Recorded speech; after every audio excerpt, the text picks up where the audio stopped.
दोस्तों, आप सब लोगों को पता ही होगा कि भारत के द्वारा अपने फाइटर एयरक्राफ्टों के इंजनों के आवश्यकताओं को पूरा करने के लिए एक तरफ जहां पे अमेरिका से F404 इंजनों को खरीदा जा रहा है, तो वहीं पे दूसरी तरफ अमेरिका के F414 इंजनों को भी भारत में मेक इन इंडिया इनिशिएटिव के अंतर्गत निर्माण करने को लेकर तैयारी किया जा रहा है। हालांकि इसके अलावा एक 110 किलोन्यूटन थ्रस्ट वाले इंजनों को भी डेवलप करने के इरादे के तहत भारत के द्वारा आगे बढ़ाया जा रहा है, लेकिन इन सभी प्रोजेक्टों के ऊपर अब भारत के खुद के स्वदेशी इंजन मतलब कावेरी इंजन भारी पड़ने वाला है। आप लोगों को पता ही होगा कि कावेरी इंजनों के ड्राई वेरिएंटों को लेकर भारत को ऑलरेडी सफलता मिल चुका है, लेकिन इन इंजनों का थ्रस्ट कैपेबिलिटी इतना अधिक नहीं है कि इसका इस्तेमाल तेजस मार्क 1 जैसे एयरक्राफ्टों में भी किया जा सके। पर वहीं पे अब रिपोर्टों में दावा किया जा रहा है कि भारत की तरफ से कावेरी 2.0 इंजनों को लेकर अपना कमर कस लिया गया है, और एक बार अगर इन इंजनों को भारत की तरफ से सफलतापूर्वक तैयार कर लिया जाता है तो नो डाउट इससे कई सारे देशों को झटका मिलने वाला है, क्योंकि जो देश इंजनों को सप्लाई करके भारत से मोटा पैसा हर साल कमा रहा है, उन देशों के कमाई के ऊपर कावेरी इंजन के द्वारा एक बहुत बड़ा प्रहार किया जा सकेगा।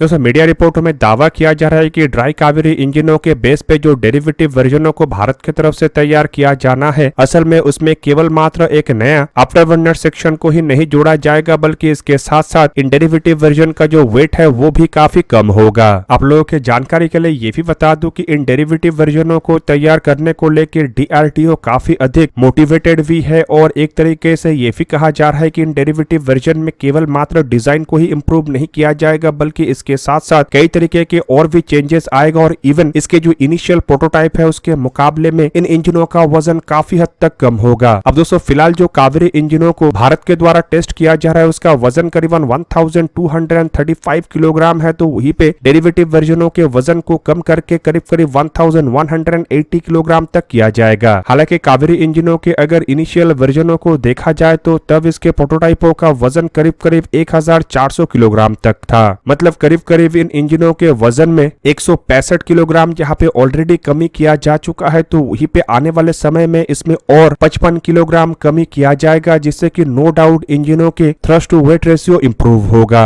अब दोस्तों, इन इंजनों के वजन को कम करने के लिए टोटल 4 स्टेप उठाया जा रहा है, जिनमें सबसे पहला स्टेप है नया फैन मॉड्यूल। आप लोगों के जानकारी के लिए बता दूं कि DRDO के तरफ से इंजनों के लिए एक नया फैन मॉड्यूल को डेवलप किया जा रहा है, जो इंजनों के जो अननेसेसरी वेट है उसे तो कम करेगा ही, साथ में इन इंजनों को अधिक एफिशिएंट बनाएगा और इवन इंजनों के परफॉर्मेंस को भी इंक्रीज करेगा, जिससे कि एक तीर से दो शिकार हो सकेगा। वहीं पे इसके अलावा जो दूसरा स्टेप है वो है कोर का बदलाव। रिपोर्ट के मुताबिक इंजन में जो फिलहाल कोर का इस्तेमाल किया जा रहा है, आने वाले समय में डेरिवेटिव वर्जन में इसमें एक नया कोर इस्तेमाल किया जाएगा, जो नो डाउट इंजनों के वजन को कम करने के साथ साथ इंजनों को और इंप्रूव करेगा और इसके परफॉर्मेंस को एनहांस करेगा। जबकि इसके अलावा आफ्टर बर्नर मॉड्यूल भी इसका एक बहुत बड़ा अचीवमेंट होने वाला है, क्योंकि इससे एक तरफ जहां पे एयरक्राफ्टों के इंजनों को एक ड्राई इंजन से आफ्टर बर्नर इंजन में कन्वर्ट किया जा सकेगा, तो वहीं पे रिपोर्ट के मुताबिक इन आफ्टर बर्नर को इस तरीके से बनाया जा रहा है कि ये पहले इस्तेमाल होने वाले आफ्टर बर्नरों के मुकाबले में करीबन 70 से 90 किलोग्राम कम वजन का होगा। और दोस्तों, ये ओवरऑल वेट को कम करने के साथ साथ नो डाउट इंजन के जो एफिशिएंसी और इंजन के जो थ्रस्ट कैपेबिलिटी है उसे इंक्रीज करेगा। जबकि जो सबसे आखिरी स्टेप है वो है मटेरियल वैलिडेशन। रिपोर्ट में दावा किया जा रहा है कि इन इंजनों में एक नया और हल्के वजन के मटेरियल का इस्तेमाल किया जाएगा, जो कि वेट रिडक्शन में सबसे महत्वपूर्ण हिस्सा होगा। जबकि इसके अलावा इन मटेरियलों को इस तरीके से बनाया जा रहा है कि ये इंजन के परफॉर्मेंस के ऊपर किसी भी तरीके से असर ना डाले, बल्कि इंजनों के परफॉर्मेंस को एनहांस करे। अब दोस्तों, यहाँ पे आप लोगों को बता दूं कि फिलहाल जो ड्राई कावेरी इंजन है इसका इस्तेमाल भारत के द्वारा इसी कंडीशन में ही करने का तैयारी किया जा रहा है, और सबसे पहले इसका उपयोग घातक अनमैन कॉम्बैट एरियल व्हीकल में किया जाएगा, जो कि एक स्टेल्थ ड्रोन है, और रिपोर्ट के मुताबिक इसका डेवलपमेंट का काम चल रहा है और ड्राई कावेरी इंजनों के सहारे इसका इस्तेमाल किया जाएगा, जो कि कोई छोटा मोटा ड्रोन नहीं है, बल्कि तेजस एयरक्राफ्टों के जैसे ही बड़े आकार का ड्रोन होगा। हालांकि इसका वजन तेजस एयरक्राफ्टों से कम होने के कारण ये ड्राई कावेरी इंजनों के द्वारा आसानी से ऑपरेट कर सकेगा। जबकि इसके डेरिवेटिव वर्जन को लेकर दावा किया जा रहा है कि कम से कम इसका थ्रस्ट कैपेबिलिटी 90 किलोन्यूटन तक होगा। और दोस्तों, अगर ऐसा होता है तो नो डाउट आने वाले समय में तेजस मार्क 1 और मार्क 1A एयरक्राफ्टों में इस्तेमाल होने वाले F404 इंजनों को ये आसानी से रिप्लेस कर सकेगा, क्योंकि F404 इंजनों का जो मैक्सिमम आफ्टर बर्निंग थ्रस्ट है वो करीब करीब 85 किलोन्यूटन तक है, और 90 किलोन्यूटन का अगर कावेरी 2.0 तैयार होता है तो आसानी से इन इंजनों को बदला जा सकेगा। हालांकि तेजस मार्क 2 एयरक्राफ्टों में जो F414 इंजनों का उपयोग किया जा रहा है वो करीबन 98 किलोन्यूटन तक थ्रस्ट प्रोड्यूस कर सकता है, जिसका सिंपल मतलब यह है कि कावेरी 2.0 का अगर आफ्टर बर्निंग थ्रस्ट 90 किलोन्यूटन होता है तो ये F414 इंजनों के मुकाबले में करीबन 8 किलोन्यूटन कम थ्रस्ट प्रोड्यूस करेगा, जिससे कि डाउट ये है कि शायद इन इंजनों का उपयोग करके F414 को रिप्लेस ना किया जा सके। पर दूसरी तरफ भारत के द्वारा जो HLFT-42 एयरक्राफ्टों के डेवलपमेंट का संकल्प रखा गया है, रिपोर्ट के मुताबिक इसका वजन तेजस मार्क 2 एयरक्राफ्टों के मुकाबले में कम होगा, लेकिन तेजस मार्क 1 एयरक्राफ्टों के मुकाबले में अधिक होगा, जिसका सिंपल मतलब यह है कि F404 का इस्तेमाल तो इसमें नहीं हो सकता है, जबकि F414 के मुकाबले में अगर कम थ्रस्ट वाले इंजन होता है तब भी शायद इन एयरक्राफ्टों को ऑपरेट किया जा सकेगा। और संभावनाएं तो काफी अधिक है कि अगर भारत तय समय पे 90 किलोन्यूटन थ्रस्ट वाले इन इंजनों को तैयार कर लेता है तो नो डाउट इसका उपयोग HLFT-42 एयरक्राफ्टों में भी हो सकेगा। अब दोस्तों एक तरफ जहां पे कावेरी इंजनों के डेरिवेटिव वर्जन को लेके भारत की तरफ से एक जबरदस्त काम किया जा रहा है, तो वहीं पे दूसरी तरफ AMCA एयरक्राफ्टों को लेके भी आखिरकार एक अच्छा खबर आ रहा है और रिपोर्ट में दावा किया जा रहा है कि AMCA एयरक्राफ्टों के जो स्टेल्थ शेपिंग है उसे कंप्लीट कर लिया गया है और AMCA एयरक्राफ्टों को लेके defence research and development organisation इतना कॉन्फिडेंट है कि इन एयरक्राफ्टों के द्वारा भारत के 5th जनरेशन के रिक्वायरमेंट को पूरा करने का भी दावा किया जा रहा है।